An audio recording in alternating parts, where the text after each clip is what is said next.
ओम नमो भगवते वासुदेवाय। ओम नमो भगवते वासुदेवाय। ओम नमो भगवते वासुदेवाय।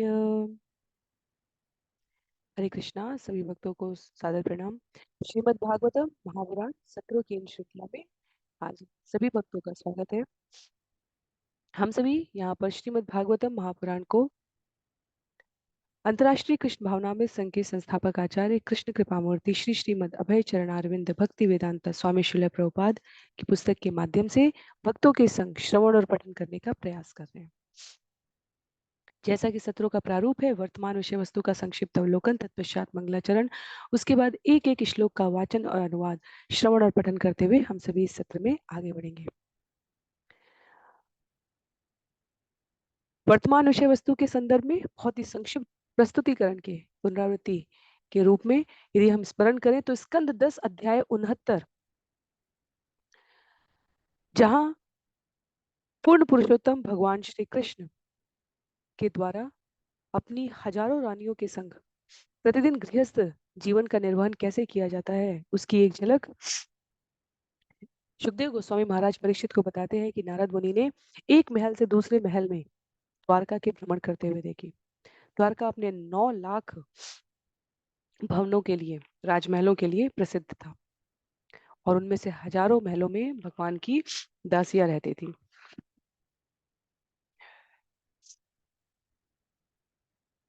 और उन दासियों तो दासियों को महल उपलब्ध थे और वो दासियां भगवान की प्रिय रानियों की सेवा शुश्रूषा में लगी होती थी। तथापि वे रानियां भगवान की व्यक्तिगत रूप से सेवा करती थी और भगवान प्रत्येक रानी को उसके स्वभाव के अनुसार प्रसन्न करके रखते थे। तो ये रानियां और भगवान के द्वारा मनुष्य रूप में आकर अपने आप को गृहस्थ जीवन का इस प्रकार इतनी तत्परता से निर्वहन करना दिखाना ये बतलाता है कि भगवान वास्तव में अचिंत्य हैं। हम भगवान की लीलाओं का अनुकरण नहीं कर सकते, तथापि हम अनुसरण करने का प्रयास कर सकते हैं। उनके द्वारा जिए गई घटनाओं के माध्यम से वो सामान्य जन को ये शिक्षा देते हैं कि क्या करनी और अकरनी है। नारद मुनि भगवान को प्रणाम करते हैं और तत्पश्चात वो अपने प्रिय कार्य को कहते हैं, भगवान आपके नाम प्रचार के सेवा कार्य में मुझे पुनः जाने की अनुमति प्रदान करें। तो आज के सत्र में हम सभी आरंभ करेंगे स्कंद 10 अध्याय 70। अध्याय 70 भगवान कृष्ण की दैनिक दिनचर्या के बारे में, जहां 47 श्लोकों के माध्यम से हम सभी श्रवण करने का प्रयत्न करेंगे। 2 घटनाओं का विशेष रूप से उल्लेख, एक तो जरासंध को मारे, या दूसरा राजसूय यज्ञ के लिए भगवान को जो आमंत्रण मिला है। तो यदुवंश के अन्य महानुभावों के साथ भगवान इस पर चर्चा करेंगे कि पहले दोनों में से कौन सा किया जाए। आरंभ करते हैं मंगलाचरण से। नारायणं नमस्कृत्य नरं चैव नरोत्तमं देवीं सरस्वतीं व्यासं ततो जयम् उदीरयेत्। शृण्वतां स्वकथा कृष्ण पुण्यश्रवणकीर्तन यद्यन्तस्तो यभद्राणि विदुनोति सुयत्स्यताम्। नष्टप्रायेषु भद्रेषु नित्यं भागवत सेवया भगवत्युत्तमश्लोके भक्तिर्भवति नैष्ठिकी। ॐ अज्ञानतिमिरान्धस्य ज्ञानाञ्जनशलाकया चक्षुन्मीलितं येन तस्मै श्रीगुरुवे नमः। मूकं करोति वाचालं पङ्गुं लङ्घयते गिरिं यत्कृपातमहं वन्दे परमानन्दमाधवं। वाञ्छाकल्पतरुभ्यश्च कृपा सिन्धुभ्य एव च पतितानां पावनेभ्यो वैष्णवेभ्यो नमो नमः। जय श्री कृष्ण चैतन्य प्रभो नित्यानंद श्री अद्वैत गदाधर श्रीवासादि गौर भक्तवृंद। हरे कृष्णा कृष्ण कृष्ण हरे हरे, हरे राम राम राम हरे हरे, हरे कृष्णा कृष्ण कृष्ण हरे हरे, हरे राम राम राम हरे हरे, हरे कृष्णा कृष्ण कृष्ण हरे हरे, हरे राम राम राम हरे हरे। हरे कृष्णा। पुनः सभी भक्तों को सादर प्रणाम। श्रीमद् भागवतम महापुराण सत्रों की इन श्रृंखला में आज सत्र 558 558 में सभी भक्तों का स्वागत है। हम सभी यहाँ पर स्कंद 10 अध्याय 70 भगवान श्री कृष्ण की दैनिक दिनचर्या को श्रवण करने जा रहे हैं। इस अध्याय में करीब 47 श्लोक है और मेरा अनुरोध है जिनके पास पुस्तक है वो पुस्तक का प्रयोग करेंगे। अन्य सभी की सुविधा के लिए मैं स्क्रीन पर श्लोक भी प्रस्तुत करने का प्रयास करूंगी। तो पूर्ण पुरुषोत्तम भगवान श्री कृष्ण, जैसा हमने पिछले अध्याय में देखा और इस अध्याय में देखेंगे, सुखदेव गोस्वामी बता रहे हैं महाराज परीक्षित को कि भगवान अभिनय कर रहे हैं। अभिनय किस बात का कर रहे हैं? अभिनय कर रहे हैं कि सामान्य जनमानस को इस बात की प्रेरणा प्राप्त हो सके कि जीवन में धर्म का पालन कितनी तत्परता से, किस प्रकार से, विधियों से, अनुष्ठानों से और संस्कारों से करने का प्रयत्न करना चाहिए।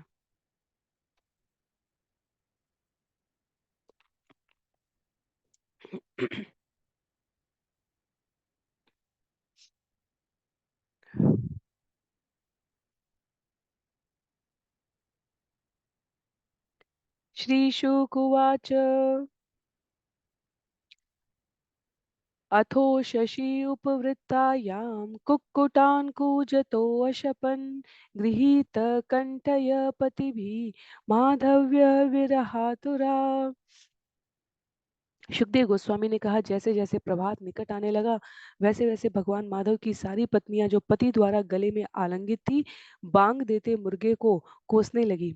ये स्त्रियां विक्षुब्ध थी क्योंकि अब वे उनसे विलग हो जाएंगी। तो सुखदेव गोस्वामी यहाँ पर मुर्गे की द्वारा प्रातः काल में की जाने वाली ध्वनि जिसे बांग कहते हैं उसका उल्लेख कर रहे हैं कि भगवान इतने नियम पूर्वक उठकर अपने प्रातःकालीन अनुष्ठानों में लग जाते थे कि उनकी पत्नियां जिनके साथ वो प्रत्येक महल में निवास कर रहे थे वे भी शुद्ध हो जाती कि अब उन्हें भगवान से अलग होने पड़ेगा। तो भगवान अपनी दिनचर्या में इतने पक्के थे। आगे, वयांसी अरोरुवन कृष्णम बोधयन्ती वंदिना गायत्सु अलिषु अनिद्राणि मंदार वन वायुभी। पारिजात उद्यान से आने वाली सुगंधित वायु से उत्पन्न भौरों की गुनगुनाहट ने पक्षियों को नींद से जगा दिया और जब ये पक्षी जोर जोर से चहचहाने लगे तो उन्होंने भगवान कृष्ण को जगा दिया, मानो दरबारी कवि उनके यश का गायन कर रहे हो। तो सुखदेव गोस्वामी यहाँ पर कह रहे हैं कि ये जो पक्षियों का चहचहाना है ये वास्तव में भगवान के लिए उनकी स्तुति में, उनकी वंदना में, उनकी यश कीर्ति के प्रसार में गाया जाने वाला गान है। भौतिक जगत में दरबारी कवि ये कार्य करते हैं। भगवान की प्रकृति में प्रकृति का प्रत्येक तत्व वास्तव में भगवान की महिमा का ही तो कलरव कर रहा है, गुणगान कर रहा है। चाहे वो बहती हुई नदियां हो, चाहे जाते हुए पक्षी हो, चाहे वो नियम पर प्रतिदिन दर्शन देने वाले सूर्य और चंद्र की परिक्रमा हो, प्रकृति का प्रत्येक तत्व भगवान का यशोगान कर रहा है। मनुष्य के रूप में जब हम प्रकृति का अपमान करते हैं तो हम वास्तव में भगवान की सत्ता का अपमान कर रहे हैं, भगवान की व्यवस्था का अपमान कर रहे हैं। तो मनुष्य के रूप में हमें अपने जीवन में कृतज्ञ होना चाहिए। सामान्य रूप से व्यक्तिगत जीवन में जो भगवान ने प्रदान किया है मात्र उसके लिए नहीं, अपितु आसपास की जो सुव्यवस्था है प्रकृति के द्वारा स्थापित, वो भगवत कृपा का ही तो परिणाम है।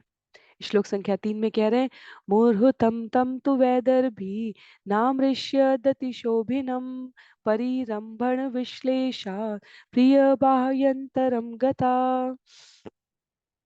अपने प्रियतम की बाहों में लेटी हुई महारानी वैदर्भी को यह परम शुभ बेला नहीं भाती थी, क्योंकि इसका अर्थ ये था कि वे उनके आलिंगन से विहीन हो जाएंगी। तो वैदर्भी यहाँ पर हमारी रुक्मिणी देवी है। श्री श्रीधर स्वामी कहते हैं कि सुखदेव गोस्वामी रुक्मिणी देवी के माध्यम से समस्त रानियों के मनोभावों को प्रदर्शित कर रहे हैं। यहाँ पर वायो मूर्त उत्थाय वायु पश्पृश्य माधव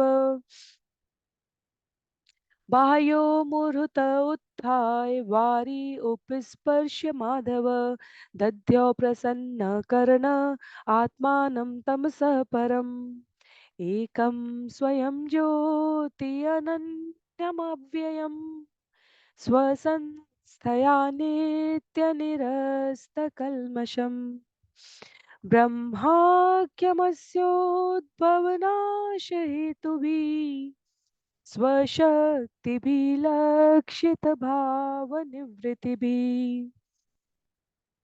भगवान माधव ब्रह्म मुहूर्त में उठा करते और जल का स्पर्श किया करते थे।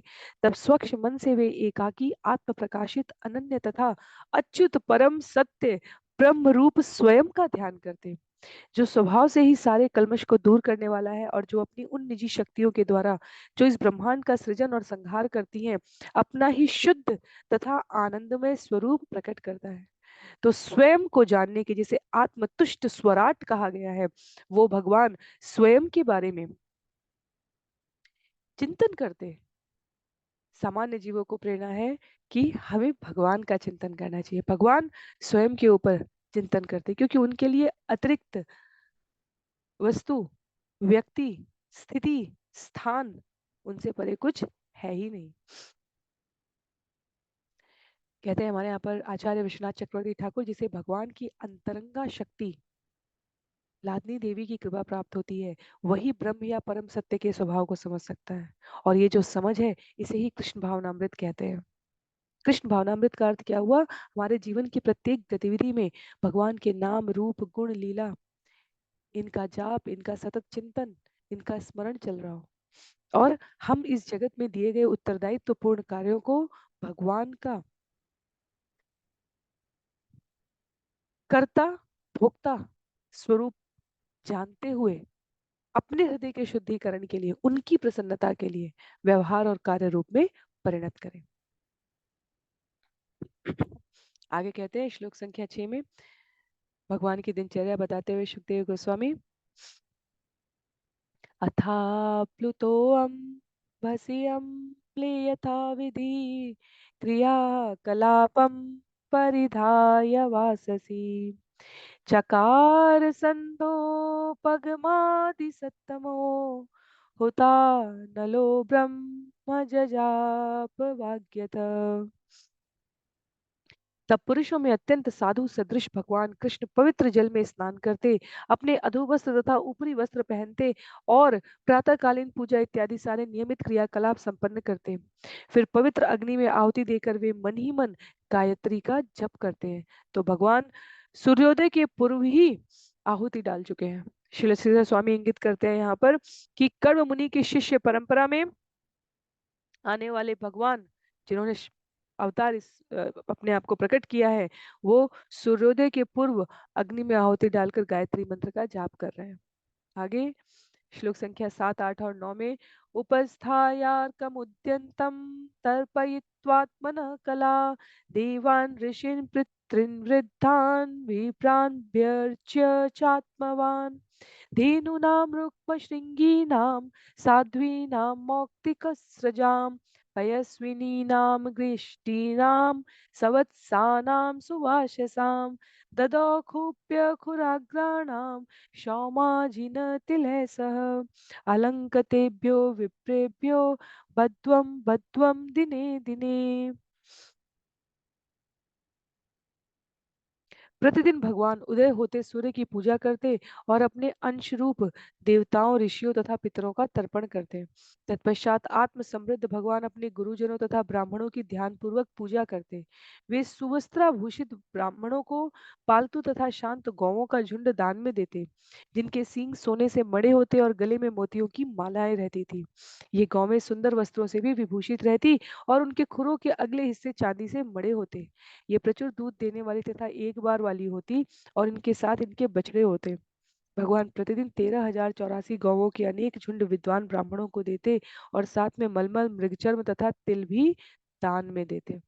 बद्वम बद्वम तो शब्द यहाँ पर प्रयोग हुआ है। ये भगवान की नियमित दिनचर्या है।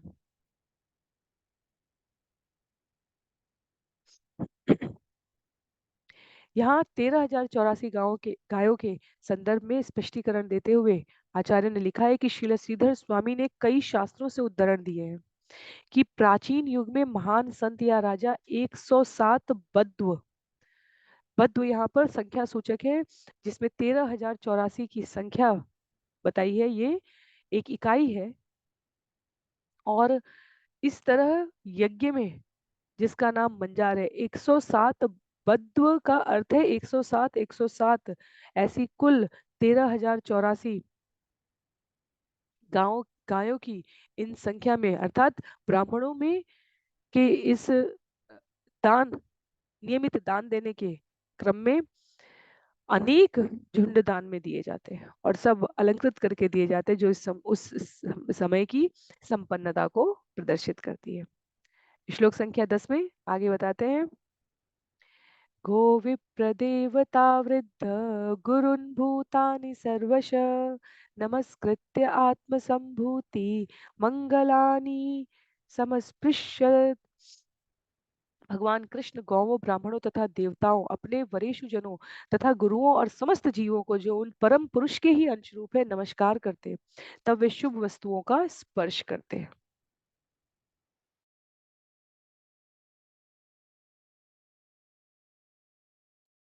आत्मानं भूषयामास नरलोकविभूषणं वासोभिभूषणे स्वीये दिव्यस्त्रक अनुलेपने।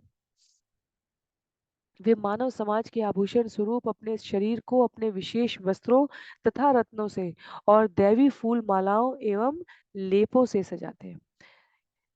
किसी भी शुभ वस्त्रों का स्पर्श करने से पहले शास्त्र में वर्णित जो भी शुभता युक्त कर्तव्य है भगवान उनका निर्वहन कर चुके हैं। अब इसके पश्चात वो अपने आभूषण को, सुप्रसिद्ध पीताम्बर को, कौस्तुभ मणि को, इन सबको शरीर पर धारण करने जा रहे हैं। आगे श्लोक संख्या 12 में उल्लेख आता है,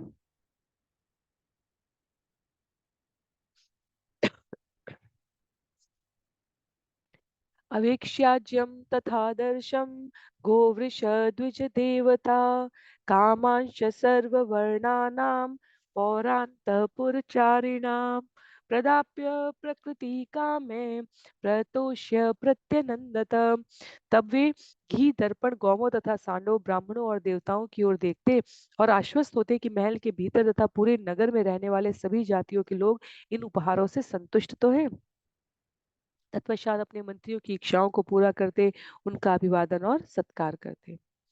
संविभज्यग्रतो विप्रान् स्रक्तांबुल अनुलेपने सुहृद प्रकृति दारान उपायुक्त ततः स्वयं। सर्वप्रथम ब्राह्मणों को पुष्पमालाएं, पान तथा चंदन लेप बांटकर इन्हीं उपहारों को अपने मित्रों, मंत्रियों तथा पत्नियों को देते और अंत में स्वयं इनका उपभोग करते। तावत्सुतुपानीय स्नन्दनं परमाद्भुतं सुग्रीव आद्यहययुक्तं प्रणम्य अवस्थिताग्रत। तब तक भगवान का सारथी उनके अत्यंत अद्भुत रथ को ले आता, जिसमें सुग्रीव तथा उनके अन्य घोड़े जुते होते। तत्पश्चात उनका सारथी उन्हें नमस्कार करता और उनके समक्ष आ खड़ा होता। तो भगवान अब अपने दैनंदिनी के व्यक्तिगत कार्यों से, धार्मिक कृत्यों से निवृत्त होकर अब सामाजिक कर्तव्यों का वहन करने के लिए अपने आप को तत्पर करते हैं। गृहीत्वा पाणिना पाणि सारथे तम अथारुहत सात्यकी उद्धव संयुक्त पूर्वाद्रिम इव भास्कर।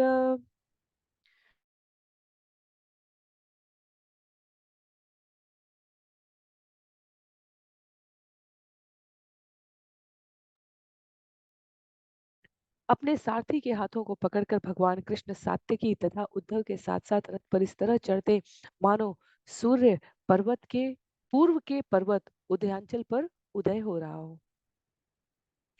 ईक्षितो अन्तःपुरस्त्रीणां सव्रीण प्रेम वीक्षिते कृक्षात् विसृष्ट निर्गात जातहासो हरन्मन। महल की स्त्रियां भगवान कृष्ण को लजीली प्रेममयी चितवनों से देखती और इस तरह वे मुश्किल से उनसे छूट पाते। तत्पश्चात वे अपने हंसी युक्त मुख से उनके मन को चुराते हुए चल पड़ते। सुधर्माख्यां सभां सर्वे वृष्णिभिः परिवारित प्राविशत यत्निविस्तानां न सन्ति अंगषट् उर्मय। हे राजन, भगवान समस्त वृष्णियों के साथ साथ उस सुधर्मा सभा भवन में प्रवेश करते जो उसमें प्रवेश करने वालों को भौतिक जीवन की 6 तरंगों से रक्षा करता है। तो जब भगवान प्रतिदिन निकल रहे होते तो यहाँ पर अंतःपुर की स्त्रियों के दर्शन करने का उल्लेख आता है। वो भगवान की ओर देखते हुए कहती कि हम आपसे विलग रहने का कष्ट कैसे सह सकते हैं। और भगवान भक्तों के स्नेह के वशीभूत रहते हैं, इसलिए भगवान भी मुस्कुराते हुए इंगित करते कि मैं कुछ समय के पश्चात वापस आ रहा हूं। तो इस प्रकार भक्त के बंधन में आबद्ध भगवान उनको आश्वासन देकर आगे बढ़ते, और जब आगे बढ़ते तो जिस सुधर्मा भवन में भगवान के अन्य वृष्णियों के साथ प्रवेश करने के बारे में उल्लेख है, वो कहा गया है कि स्वर्ग लोक से द्वारकापुरी नगरी में स्थापित किया गया था। जो भी इसमें प्रवेश करता 6 प्रकार के भौतिक कष्टों से, जीवन की 6 तरंगों से, भौतिक तरंगों से रक्षा की बात की गई। वो क्या है? भूख, प्यास, शोक, मोह, जरा तथा मृत्यु। जरा अर्थात वृद्धावस्था, बुढ़ापा। भूख, प्यास, शोक, मोह, जरा तथा मृत्यु। इस संसार में इन 6 प्रकार के तरंगों के कोड़े आचार्य लिखते हैं कि सभी को लगते हैं, तथापि सुधर्मा भवन में प्रवेश करने वाले वृष्णिजन और स्वयं भगवान इनसे कभी प्रभावित नहीं होते थे। श्रीधर स्वामी तथा विश्वनाथ चक्रवर्ती ठाकुर दोनों की व्याख्या है कि जब भगवान कृष्ण अपने अनेक महलों में से होकर अलग अलग बाहर निकलते तो उनका प्रत्येक रूप उन महल विशेष में रहने वाले उपस्थित लोगों को तथा पड़ोसी निवासियों को दृष्टिगोचर होता, किंतु अन्यों को नहीं। अर्थात सुधर्मा सभा द्वार के भवन पर पहुंचते पहुंचते वो सारे रूप एक में मिल चुके होते थे और भगवान सभा भवन में प्रवेश करते थे। तो ये श्लोक और इसका अनुवाद पढ़ते समय ध्यान पूर्वक यदि हमने इस पूरे घटनाक्रम को श्रवण किया होगा पिछले अध्याय और इस अध्याय को मिलाकर, तो व्यक्तिगत रूप से पहली बार पठन करते समय मेरे स्वयं के भीतर ये जिज्ञासा आई थी कि कहीं तो अन्य देखते होंगे कि भगवान एक से अधिक रूपों में है। और हमारे आचार्य इतने उदात्त हैं कि उन्होंने इसका स्पष्टीकरण भी दिया है कि अलग अलग महल से निकलने वाले भगवान के रूप विशेष उस महल विशेष में रहने वाले जीवों को, प्राणियों को और अन्य पड़ोसियों को दृष्टिगोचर होते थे, इसके अतिरिक्त और किसी को नहीं। तो भगवान अलग अलग द्वारों से निकल रहे हैं, सबको लग रहा है कि भगवान महल में रथ में बैठकर सुधर्मा भवन की ओर जा रहे हैं, पर सुधर्मा भवन की ओर पहुंचे हुए भगवान के सभी रूप एक में मिल चुके होते थे। तो जो रथ में एक जैसे बैठते हुए दिख रहे हैं वे सभी अपने आप को विभक्त कर चुके हैं, और आचार्य इसका यहाँ पर स्पष्टीकरण देते हैं।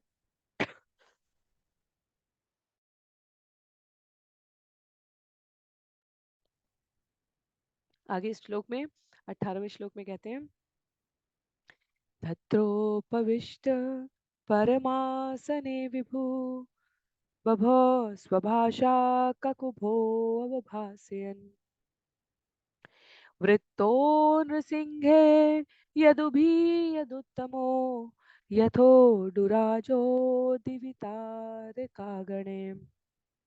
जब उस सभा भवन में सर्वशक्तिमान भगवान अपने श्रेष्ठ सिंहासन पर विराजमान होते तो वे अपने अद्वितीय तेज से आकाश की दिशाओं को प्रकाशित करते हुए शोभायमान होते। पुरुषों में सिंह रूप यदुओं से घिर कर वे यदुश्रेष्ठ वैसे ही प्रतीत होते जैसे कि अनेक तारों के बीच में चंद्रमा है। तो सर्वश्रेष्ठ लग रहे हैं भगवान। तत्रोपमंत्रिण राजन नाना हास्य रसे विभुम उपतस्थु नटाचार्य नर्तक्य तांडवे पृथक। हे राजन, वहां पर विदूषक विविध हास्य रसों का प्रदर्शन करके भगवान का मनोरंजन करते, दक्ष नर्तक उनके लिए अभिनय करते और नर्तकियां ओजपूर्ण नृत्य प्रस्तुत करती। तो किसी भी सभा में जब हम देखते हैं तो आवश्यक राजनीतिक कार्य के पश्चात मनोविनोद प्रस्तुत करता एक से एक प्रदर्शन उसके पश्चात करते हैं।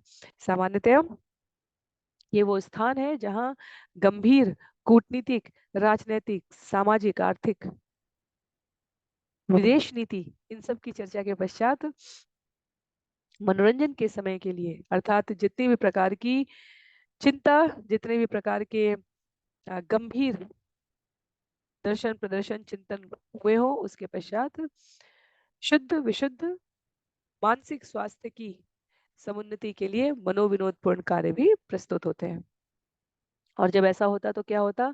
मृदंग वीणा मुरज वेणु ताल दरस्वने ननृतो जगु तुष्टुवु च सूतमागध वंदिना। ये अभिनय करता मृदंग वीणा मुरज वंशी मंजीरा तथा शंख की ध्वनि के साथ नाचते और गाते, जबकि पेशेवर कवि मागध तथा वंदीजन भगवान के यश का गायन करते। तत्राहु ब्राह्मणा केचित् आसीना ब्रह्मवादिन पूर्वेषां पुण्ययशंसाम राज्ञां चाकथयन् कथा। कुछ ब्राह्मण उस सभा भवन में बैठकर वैदिक मंत्रों का सस्वर पाठ करते और कुछ पूर्वकालीन पवित्र कीर्ति वाले राजाओं की कथाएं कहकर सुनाते। तो भगवान का गायन हो रहा होता है या भगवान के वंश विशेष में आए हुए यशो कीर्ति से सज्जित पूर्ववर्ती राजाओं के बारे में। जो सुधर्मा भवन में उपस्थित है उन सब के लिए यह सब कुछ श्रवणीय है। तत्रैक पुरुषो राजन आगतो पूर्व दर्शन विज्ञापितो भगवते प्रतिहारे प्रवेशित। हे राजन, एक बार एक व्यक्ति उस सभा में आया जो इसके पूर्व वहां कभी नहीं देखा गया था। द्वारपालों ने उसके आने की जानकारी भगवान को दी और तब वे उसे भीतर लेकर आए। स नमस्कृत्य कृष्णाय परेशाय कृतांजलि राज्ञामावेद दुःखम जरासंध निरोधजम। उस व्यक्ति ने भगवान कृष्ण को नमस्कार किया और हाथ जोड़कर उनको बतलाया कि जरासंध द्वारा बंदी बनाए जाने के कारण किस तरह अनेक राजा कष्ट भोग रहे हैं। तो इस अध्याय की जो दो सूचनाएं हैं, एक तो जरासंध पर क्या निर्णय लिया जाए क्योंकि अन्य राजा जो उसके द्वारा बंदी बनाए गए हैं वो पीड़ित हैं, और दूसरी सूचना मिलेगी राजसूय यज्ञ की। तो आगे उल्लेख है, ये च दिग्विजये तस्य सन्नतिं न ययु नृपा प्रसह्य रुद्धा तेनासन् अयुते द्वे गिरिव्रजे। जिन 20,000 राजाओं ने जरासंध के दिग्विजय के समय पूर्ण अधीनता स्वीकार नहीं की थी, वे उसके द्वारा बलपूर्वक गिरिव्रज नामक किले में बंदी बना लिए गए थे। तो राजाओं के द्वारा पहले अपने साम्राज्य वृद्धि विस्तार के लिए इस प्रकार के कार्यों का आयोजन किया जाता था। और यहाँ लिखते हैं श्रील विश्वनाथ चक्रवर्ती ठाकुर की महाभारत और अन्य ग्रंथों में महत्वपूर्ण विवरण है कि जरासंध ने 1 लाख राजाओं की बलि देकर महाभैरव की पूजा करनी चाहिए थी। तो इस भौतिक जगत में समय काल और स्थान बदल सकता है, तथापि खाने सोने प्रभुता स्थापित करने दूसरों को त्रास देकर स्वयं को महत्वपूर्ण बताने और बनाने की जो प्रवृत्ति है जीवों की भौतिक जगत में रहते हुए, वो दूर नहीं होती। तो यहाँ पर बिना किसी प्रयोजन के काल भैरव को सब प्रसन्न करके जरासंध ऐसा क्या प्राप्त कर लेगा जो उसे मृत्यु से दूर कर ले। तथापि इस भौतिक जगत का बंधन ही ऐसा है, 1 लाख राजाओं की बलि देकर महाभैरव की पूजा करना चाहते थे। तो दूत जो वृत्तांत सुना रहा है उसके अनुसार बताते हैं सुखदेव गोस्वामी, राजानुचुहु कृष्ण कृष्ण अप्रमेयात्मन प्रपन्न भय भंजन वयम त्वाम शरणं यामो भव भीता पृथक धिय। दूत के द्वारा दिए गए वृत्तांत के अनुसार राजाओं ने कहा, हे कृष्ण, हे कृष्ण, हे अप्रमेय आत्मा, हे शरणागतों के भय के विनाशक, हम पृथक पृथक मत रखने के बावजूद संसार से भयभीत होकर आपके पास शरण लेने आए हैं। ये वो स्थिति है जिसमें जीव को वास्तव में अपने समस्त इंद्रियों को एकाग्र करके भगवान के चरणों की शरण ग्रहण करने का प्रयास करना चाहिए। कहते हैं, लोको विकर्म निरतः कुशले प्रमत्तः कर्मण्ययं त्वदुदिते भवदर्शने स्वे यः तावतास्य बलवान इह जीविताशाम् प्रत्यक्षेणति अनिमिषा नमोस्तु तस्मै। इस जगत में लोग सदैव पाप कर्मों में लगे रहते हैं और इस तरह वे अपने असली कर्तव्य के विषय में जो आपके आदेशानुसार आपकी पूजा करना है वे भ्रमित रहते हैं। इस कार्य से सचमुच ही उन्हें सौभाग्य प्राप्त हो सकता है। हम सर्वशक्तिमान भगवान को नमस्कार करते हैं जो काल रूप में प्रकट होते हैं और इस जगत में दीर्घायु की प्रबल आशा को सहसा छिन्न कर देते हैं। भगवान का भक्त इस जन्म में हो, अगले जन्म में हो, मनुष्य के रूप में हो, पशु पक्षी के रूप में हो, अपनी संपूर्ण सामर्थ्य के साथ भगवान को सूचित कर चुका होता है। भगवान जहां भी रखना अपनी याद बना के रखना। पर सामान्य जनों के लिए कहते हैं, राजाओं के शब्द हैं ये, कि इस जगत में दीर्घायु की प्रबल आशा सभी को प्रभावित करती है। भक्त इससे दूर रह जाते हैं क्योंकि भक्त अपने आप को भगवान की समीपता प्राप्त करने पर अधिक जोर देते हैं। वास्तव में भक्ति के विभिन्न स्तरों में जो जितना अधिक भगवान के सामीप्य का सतत चिंतन कर पाता है वो उतना उच्च श्रेणी का भक्त होता जाता है। पर राजाओं का यहाँ पर निवेदन है कि भगवान, हम अभी तक अपने आप को विभ्रमित करके रह रहे थे। कृपया जीवन में कृष्ण भावनामृत आंदोलन जो इस जगत के अनावश्यक कार्यों से हमें अति आवश्यक कार्यों की ओर मोड़ने में सहायता करते हैं उस ओर अनुरक्त करें। सामान्य जनों के माध्यम से अपने बारे में बताते हुए राजा कहते हैं, लोके भवान जगदिनः कलयावतीर्णः सद्रक्षणाय खल निग्रहणाय चान्य कश्चित् त्वदीयमतियाति निदेशमीश किं वा जनः स्वकृतं वीक्षति तत् न विद्य। आप विश्व के अधिष्ठाता प्रभु हैं और आप इस जगत में संतों की रक्षा करने तथा दुष्टों का दमन करने के लिए अपनी निजी शक्ति के साथ अवतरित हुए हैं। हे प्रभु, हम यह समझ नहीं पाते कि कोई आपके नियम का उल्लंघन करने पर भी अपने कर्म के फलों को कैसे भोग सकता है। वास्तव में हमें लगता है कि हमें हमारे कर्मों के बदले कई बार ज्यादा दुख मिल गया है, ज्यादा मनोनुकन अप्रिय स्थिति, मन के अनुकूल न होने वाली जीवन में परिस्थितियां प्राप्त होती है। पर आचार्य जब इसका गंभीर चिंतन करते हैं तो कहते हैं, हम मनुष्य के रूप में इतने अपराध कर चुके हैं कि वास्तव में यदि हमें खाना और पानी भी न नसीब हो, अन्न और जल भी ना नसीब हो, तो भी हमें उसके लिए ये नहीं सोचना चाहिए कि कुछ ज्यादा ही अत्याचार हो रहा है।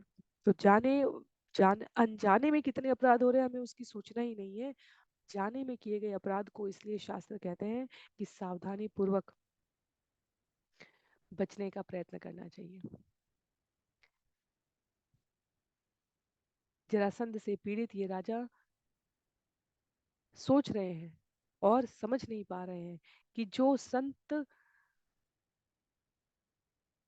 और भक्तों को सता रहा है वो इतना वृद्धि कैसे कर रहा है, उन्नति कैसे कर रहा है, और अन्य इतने पीड़ित क्यों हो रहे हैं। इसलिए वो कहते हैं कि ये निर्णय और ये करना हमारे बस की बात नहीं है। हम अपने समस्त कर्मों को कितना भी ध्यान में रखें, श्वास भीतर लेने और बाहर लेने में जीव विज्ञान कहता है, इस भौतिक जगत में जो हम जीव विज्ञान अध्ययन करते हैं उसके अनुसार श्वास लेने और छोड़ने में कितने जीवाणु विषाणु हमारे शरीर के भीतर जाते और आते हैं, इन सामान्य नेत्रों से हम उन्हें देख भी नहीं सकते। कितने जीव मनुष्यों की आंतों में उपस्थित है, कुछ अच्छे हैं और कुछ शरीर के लिए हानिकारक है। तो कर्म फल की संपूर्ण गणना हम समझ के उसके फलों को, परिणामों को हम भोगने के सामर्थ्य कभी एकत्र कर सकते हैं। आचार्य कहते हैं ये संभव नहीं है। इसलिए अकेला कर्मयोग पर्याप्त नहीं है, अकेला ज्ञान योग भी पर्याप्त नहीं है। भगवत गीता स्पष्ट करती है कि ज्ञान और कर्म का जब तक भक्ति से समुच्चय नहीं होता, जीवन में प्राप्त ज्ञान और जीवन में किए जाने वाले कर्म भगवान की प्रसन्नता के लिए है, स्वयं के हृदय की शुद्धि के लिए है, और परिणाम भी भगवान को समर्पित है, इस भाव से किए जाते हैं, तब वो कृष्ण भावना भावित कर्म हो जाते हैं। निष्काम कर्म अध्याय 5।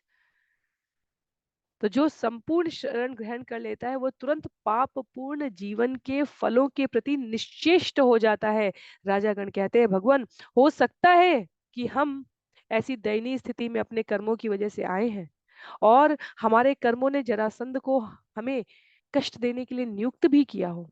तथापि भगवान, हमने सुना है शास्त्रों में जिसने आपकी शरण ग्रहण कर ली है उसको पूर्ण संरक्षण प्राप्त होता है। इसलिए हम आपको अपने इस निवेदन को प्रेषित कर रहे हैं। आगे श्लोक संख्या 28 में, स्वप्नायितं नृप सुखं परतंत्रमीश शश्वद्भयेन मृतकेन धुरं वहाम हित्वा तदात्मनि सुखं त्वदनीहलभ्यम् क्लिश्यामहे अतिकृपणा तव माययेह। हे प्रभु, इस शव तुल्य शरीर से जो कि सदैव भय से ओतप्रोत रहता है, हम राजा लोग सुख के बोझ को स्वप्न की तरह वहन करते हैं। इस तरह हमने असली आत्म सुख को त्याग दिया है जो आपकी निस्वार्थ सेवा करने से प्राप्त होता है। इतने अधिक अभागे होने से हम आपकी माया के पाश के अंतर्गत कष्ट भोग रहे हैं। तो राजाओं के रूप में सामान्य बद्ध जीव इन प्रार्थनाओं की पुनरावृत्ति भी भगवान के सामने निवेदित करें तो परिणाम वही होगा जो इन राजाओं के साथ हो रहा है। भगवान अभय प्रदान करेंगे, शरणागति प्रदान करेंगे। भक्ति के मार्ग में बढ़ना कभी भी निष्क्रियता नहीं है, निश्चेष्टता, उदासीनता नहीं है। समस्त घटनाक्रम के प्रति अत्यधिक सतर्कता है। भक्ति कभी निश्चेष्ट नहीं होती, भक्ति अत्यंत जीवंत है। कृष्ण भावनामृत जो हम सभी यहाँ श्रवण करके, स्मरण करके, आचरण करने का प्रयत्न कर रहे हैं, वो कोई निष्क्रिय अवस्था में रहने वाली स्थिति नहीं है, अपितु आसपास की स्थितियों के प्रति अत्यधिक सचेष्ट रहते हुए उसके परिणामों से अवगत होने के पश्चात अपने को विलग रखते हुए व्यवहार करना। सामान्य भाषा में किसी भी स्थान विशेष में हम जाएं रोजगार के, कहा जाएगा आउट ऑफ द बॉक्स सोचो, आउट ऑफ द बॉक्स सोचो, think outside the box, right. वो बॉक्स क्या है? वो ये बंधन है जिसकी बात की जा रही है। सनातन धर्म संस्कृति हमें सदैव इसके बारे में सूचित करती है। हम कार्य कर रहे हो पर उससे विलग हम देख सके कि इससे मिलने वाला परिणाम हमारे जीवन की अंतिम परिणति नहीं होना चाहिए। तन्नो भवान् प्रणतशोकः आङ्घ्रियुग्मो बद्धान् वियुङ्क्ष्व मगधावय कर्मपाशात् यो भूभुजो अयुतमतं गजवीर्यमेको बिभ्रतृरोध भवने मृगराटिवावी। इसलिए आप हम बंदियों को कर्म के बंधनों से जो कि मगध के राजा के रूप में प्रकट हुआ है मुक्त कर दीजिए, क्योंकि आपके चरण उन लोगों के शोक को हरने वाले हैं जो उनकी शरण में जाते हैं। 10,000 उन्मत्त हाथियों के पराक्रम को वश में करके अकेले उसने हम सबों को अपने घर में उसी तरह बंदी कर रखा है जिस तरह कोई सिंह भेड़ों को पकड़ लेता है। तो इस भौतिक जगत का बंधन वास्तव में कई बार इतना प्रभावशाली होता है कि हमारा समस्त सामर्थ्य, हमें लगता है हम तो बहुत बुद्धिमान हैं, हमारे पास तो बहुत सामर्थ्य है, हमारे पास तो बहुत लोग हैं जिनसे हम अपने काम करवा सकते हैं। पर हर व्यक्ति के जीवन में कहीं ना कहीं, कभी ना कभी ऐसी स्थिति भी आती है जहां हमारा सारा पराक्रम निस्तेज हो चुका होता है। केवल भगवान की शरणागति कार्य करती है। तो राजा प्रार्थना कर रहे हैं कि कर्म के बंधन से भगवान श्री कृष्ण उन्हें मुक्त कर दें, क्योंकि कर्म के बंधन भौतिक शक्ति से उत्पन्न है और भौतिक शक्ति से के पराक्रम से हम सभी अपने बल पर नहीं निकल सकते।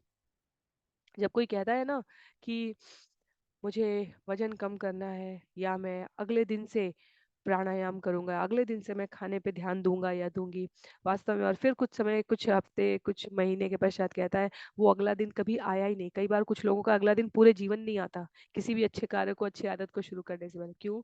क्योंकि भौतिक बंधन इतना प्रगाढ़ है। पर वहीं जो शनैः शनैः शनैः अपना प्रयास भगवान के श्री चरणों में विश्वास डाल के किसी भी लक्ष्य की प्राप्ति के लिए करता रहता है, चाहे वो भौतिक हो चाहे आध्यात्मिक हो, वो शनैः शनैः ही सही पर सफलता की ओर अग्रसर होता जाता है। तो भौतिक शक्ति का बंधन इतना प्रगाढ़ है, अपने अकेले के सामर्थ्य से हम नहीं कर सकते। 2 दिन किया, तीसरे दिन 2 दिन डाइटिंग की, 2 दिन स्वस्थ भोजन खाया और उसके पश्चात फिर किसी न किसी माध्यम से अपने आप को हम कमजोर अनुभव करने लगेंगे। तो हमें ये सभी जीवन के लक्ष्य और उद्देश्य किसी उच्च आध्यात्मिक तत्व को, बिंदु को प्राप्त करने के लिए पालन करना चाहिए।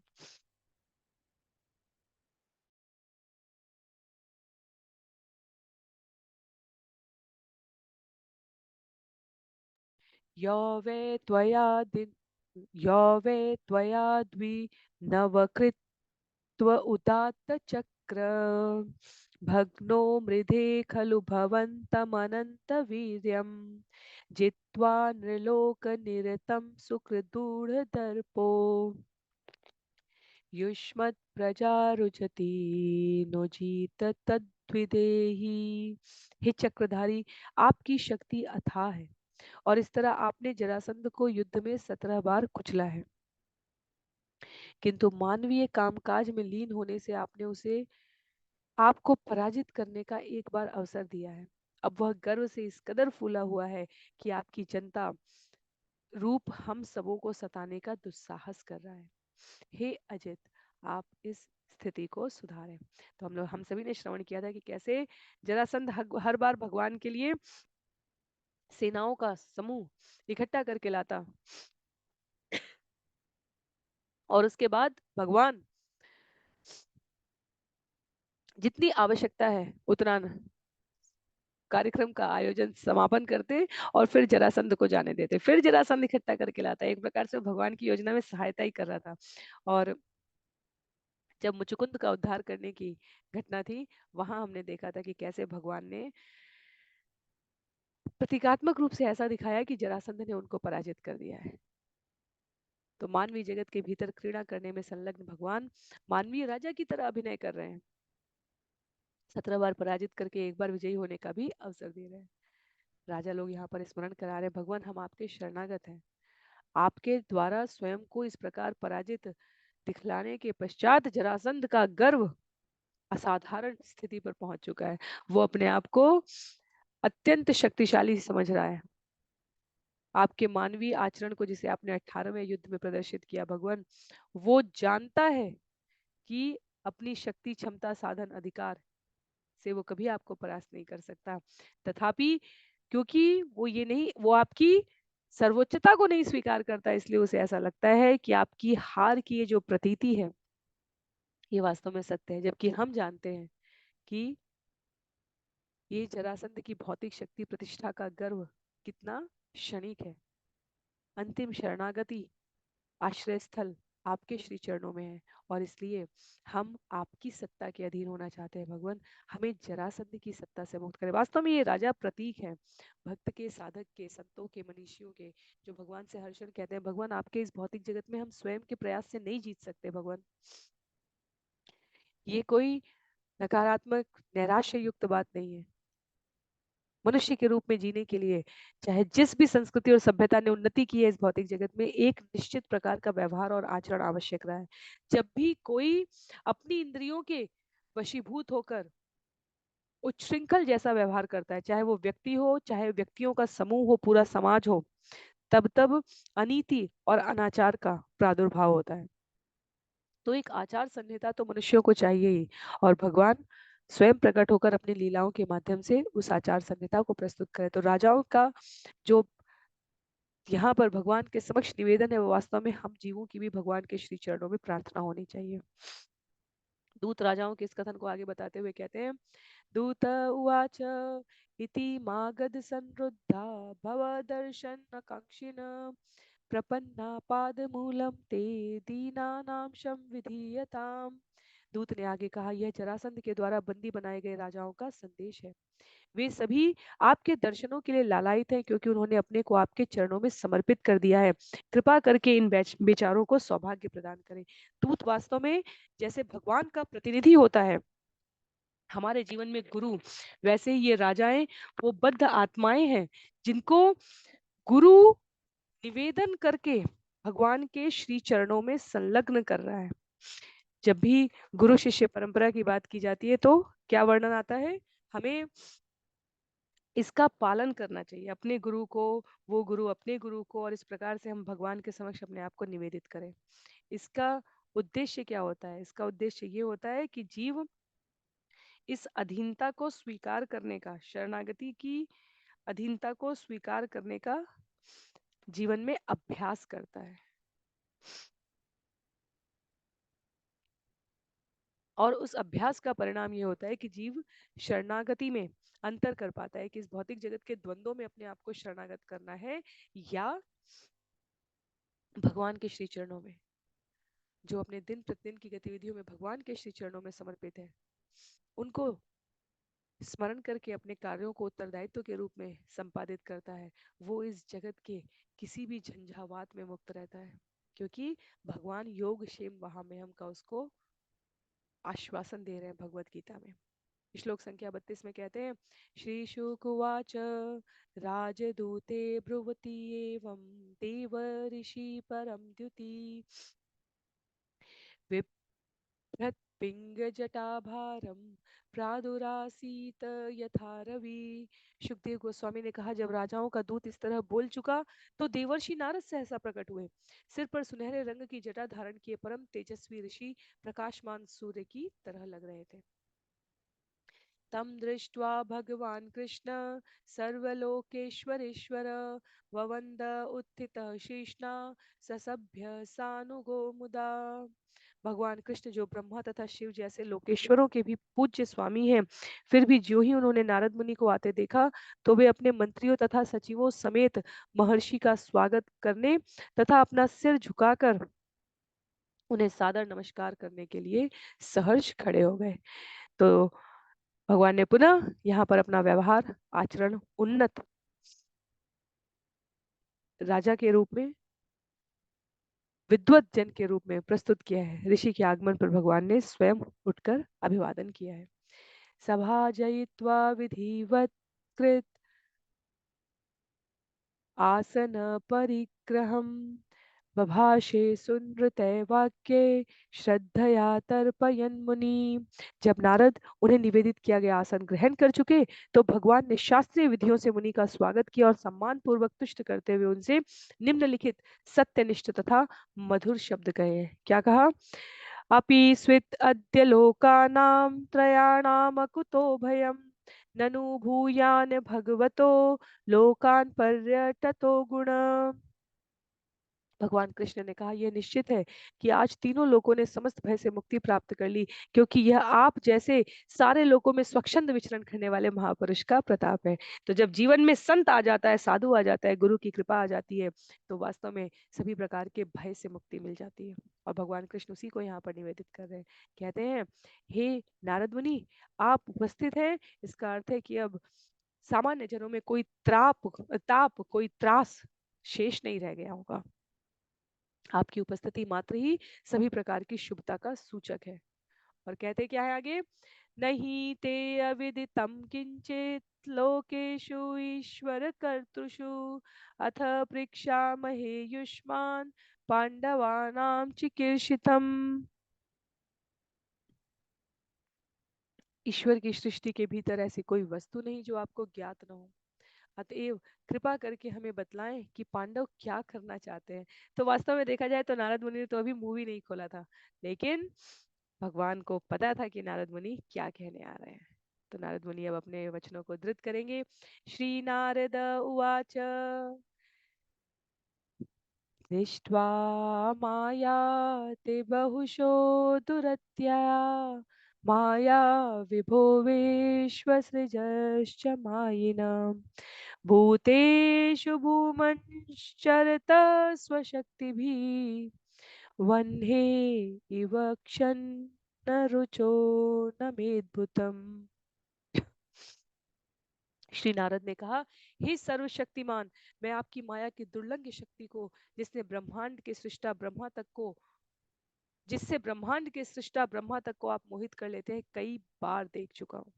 हे भूमन, इसमें मुझे तनिक भी आश्चर्य नहीं लगता कि आप जीवों के बीच विचरण करते हुए अपने को अपनी ही शक्तियों से छिपा लेते हैं, जिस तरह अग्नि अपने ही प्रकाश को धुएं से ढक लेती है।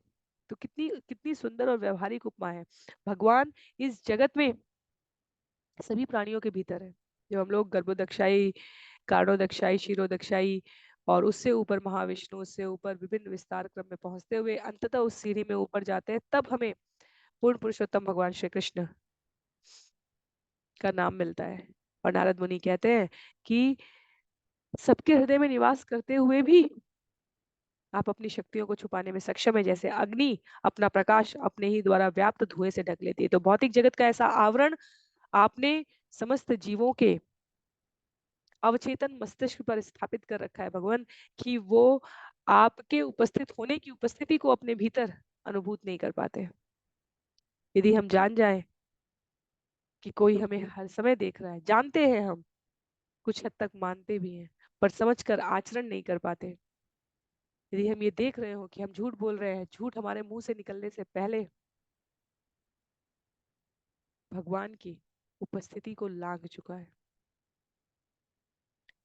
छोटे से बच्चे को भी बताया जाता है झूठ बोलना पाप है, उसके पश्चात भी ये सिखाने वाले अपने जीवन में इसका पूर्ण अभ्यास नहीं कर पाते, या वो कर रहे होते हो तो उनके साथ कोई और नहीं कर पाता। क्यों? क्योंकि भगवान की भौतिक माया का आवरण इतना प्रबल है कि भगवान अपने आप को कहते हैं यहाँ पर नारद मुनि आवृत्त कर लेते हैं, जैसे अग्नि अपने प्रकाश को अपने ही द्वारा उत्पन्न हुए में आवृत्त कर लेती है। श्लोक संख्या 38 में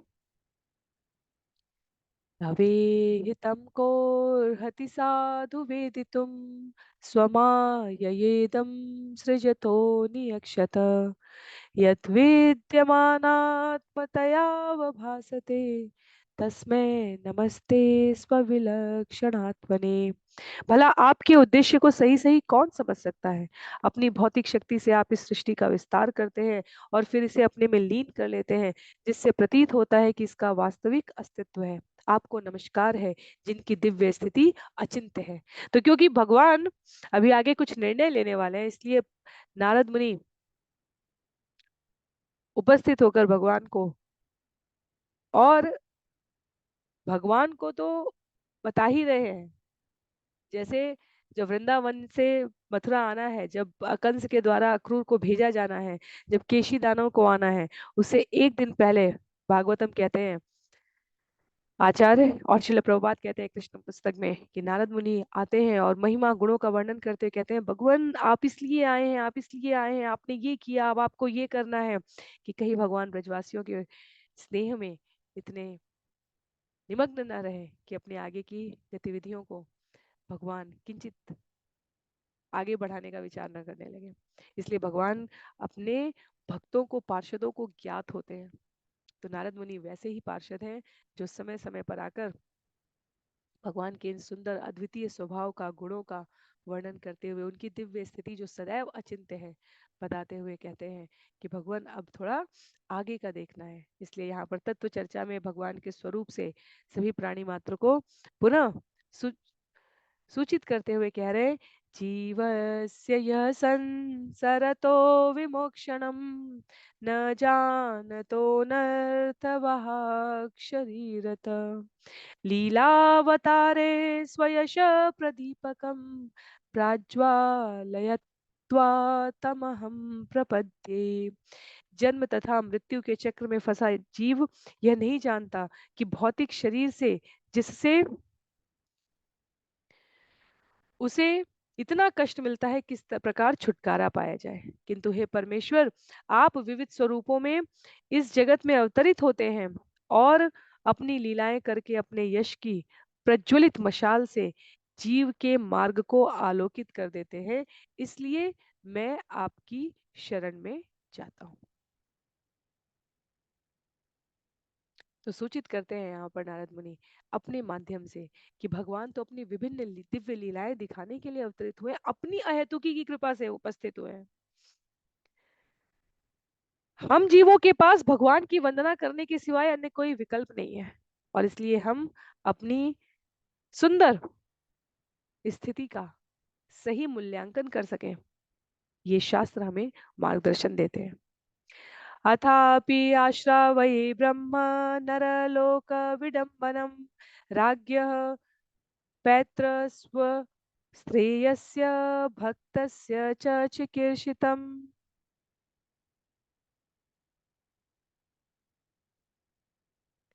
तो भी मनुष्य का अभिनय कर रहे हैं परम सत्य, मैं आपको बतलाऊंगा कि आपके बुआ के पुत्र युधिष्ठिर महाराज क्या करना चाहते हैं। यक्षति त्वां मखेन्द्रेण राजसूयेन पांडव पारमेष्टि कामो नृपति तत भवान अनुमोदताम। राजा युधिष्ठिर एक क्षत्र सत्ता की इच्छा से राजसूय नामक महानतम यज्ञ द्वारा आपकी पूजा करना चाहते हैं। कृपा करके उन इस प्रयास के लिए आशीर्वाद प्रदान करें। तस्मिन् देव क्रतुवरे भवन्तं वैसुरादय दिदक्षवः समेष्यन्ति राजानश्च यशस्विनः। हे प्रभु, आपको देखने के इच्छुक सारे श्रेष्ठ देवता तथा यशस्वी राजा उस श्रेष्ठ यज्ञ में आएंगे। तो ये भूमिका बन रही है जिस यज्ञ की यहाँ पर बात हो रही है, उसके द्वारा युधिष्ठिर ने जो भौतिक ऐश्वर्य अर्जित किया है, वो किस प्रकार वो श्री भगवान की कृपा का और उनके चरणों को निवेदित करता हुआ संग्रह है। ये पूरे जगत को बदलाने के लिए आपके फुफेरे भाई युधिष्ठिर सहित अन्य पांडव अत्यंत व्यग्रता से आपकी पूजा करके जगत को बतलाना चाहते हैं भगवान कि ये सब कुछ आपकी कृपा से है।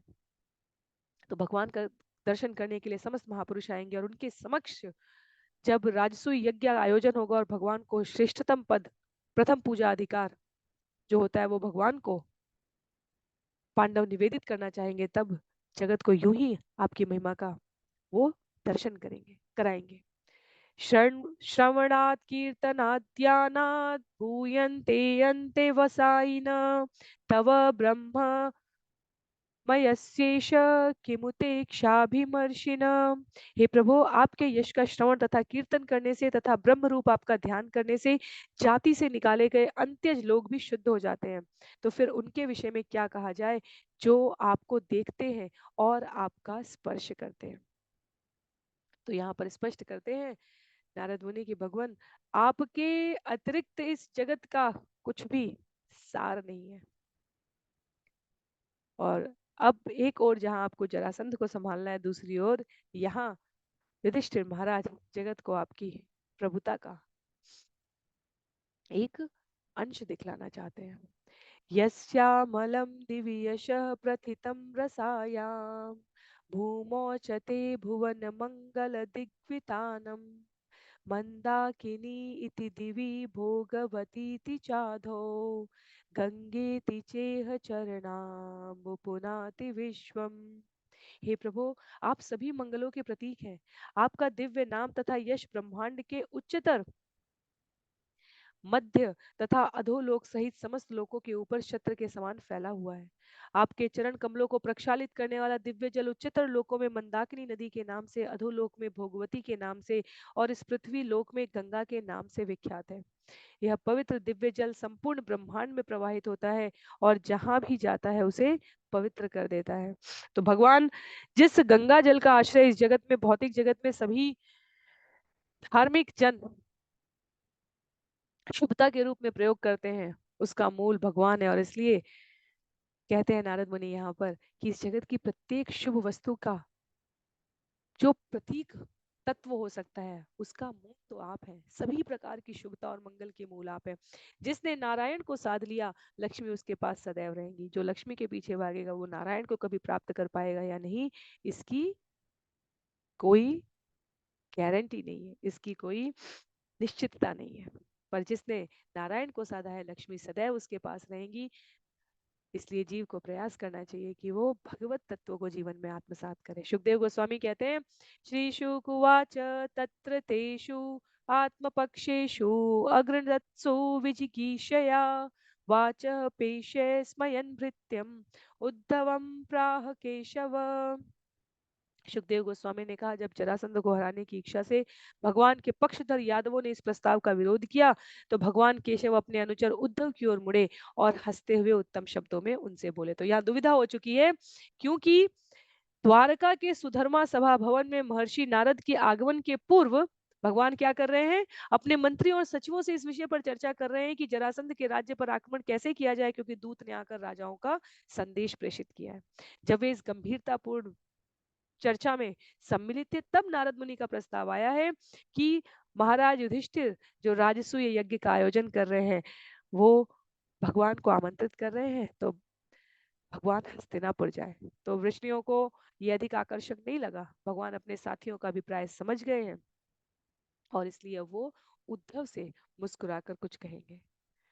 तो श्रील विश्वनाथ चक्रवर्ती ठाकुर कहते हैं, भगवान इसलिए मुस्कुराए क्योंकि वो दिखाने जा रहे थे कि कठिन परिस्थितियों में भी सलाह देने की क्षमता उद्धव में है। बुद्धि सप्तम, बृहस्पति के साक्षात शिष्य उद्धव। श्री भगवान उवाच, त्वं हि न परमं चक्षु सूयन् मंत्रार्थ तत्ववेद अथात्र बूह्यनुष्ठेयम् श्रद्धमं करवाम तत्। भगवान ने कहा, निसंदेह तुम हमारे उत्तम नेत्र तथा घनिष्ठ मित्र हो, क्योंकि विविध प्रकार की सलाहों के आपेक्षिक मूल्य को पूर्णतः जानते हो। इसलिए तुम हमसे कहो कि इस परिस्थिति में हमें क्या करना चाहिए। हमें तुम्हारे निर्णय पर विश्वास है और तुम जैसा कहोगे हम वैसा ही करेंगे।